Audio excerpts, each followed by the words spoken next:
Dear students, today we are going to discuss the resolving power of grating. As on the last lecture we defined the resolving power of grating. We repeat again. The resolving power of grating is defined as its ability to form separate diffraction principal maxima of two wavelengths which are very close to each other. Now we have to find the expression for resolving power of grating. Let the light consists of two wavelengths lambda 1 and lambda 2 and the grating element is A plus B. The directions of nth principal maxima for lambda 1 in the direction theta n.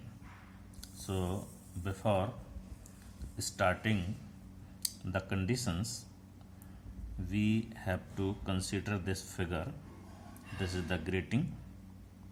These are the light rays coming towards grating. This is the undeviated line dot dot, and these are the directions of diffraction. This is the direction theta n, and this is totally theta n plus d theta n.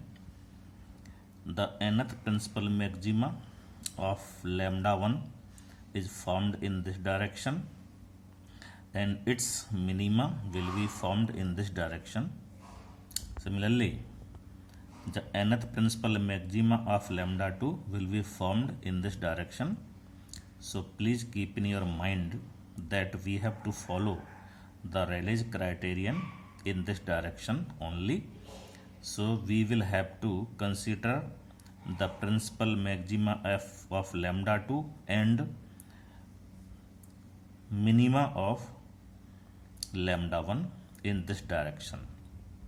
Come once again, the direction of nth principal maxima for lambda 1 in the direction theta n. So this is the direction theta n.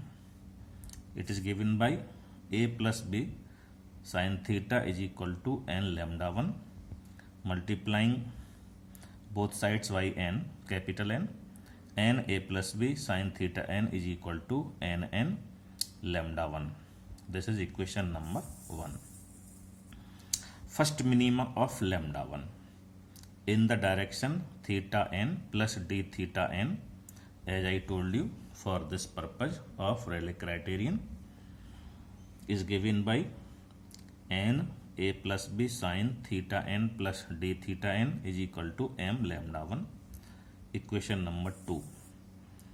The first minima adjacent to the nth principal maxima in the direction theta n plus d theta n is possible only when m is equal to nn plus 1, that is the next order. Hence equation number 2 may be written as n A plus B sin theta n plus d theta n is equal to nn plus 1 into lambda 1. This is equation number 3.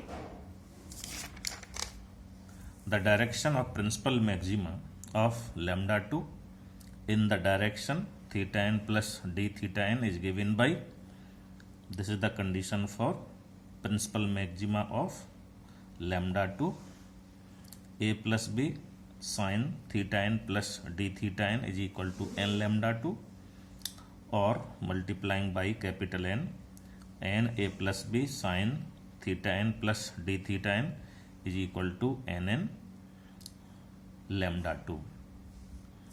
Here we are approaching the Rayleigh's criterion using equation number 3 and 4. According to Rayleigh's criterion, the principal maxima of lambda 2 should coincide with the first minima of lambda 1 in the same direction theta n plus d theta n. Hence from equation number 3 and 4 we have nn plus 1 lambda 1 is equal to nn lambda 2. This is equation number 5. Let lambda 1 is equal to lambda lambda 2 is equal to lambda plus d lambda, and the difference is d lambda. Then from equation number 5, nn plus 1 lambda is equal to nn lambda plus d lambda, or lambda is equal to nn d lambda. Therefore, resolving power lambda upon d lambda is equal to nn. So this is the expression for resolving power. Further, as we know, a plus b sin theta is equal to n lambda, or n is equal to a plus b sin theta upon lambda.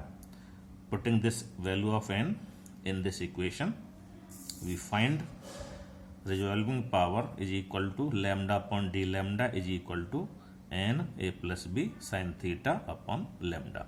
So this is also a formula for resolving power of grating. Thank you so much.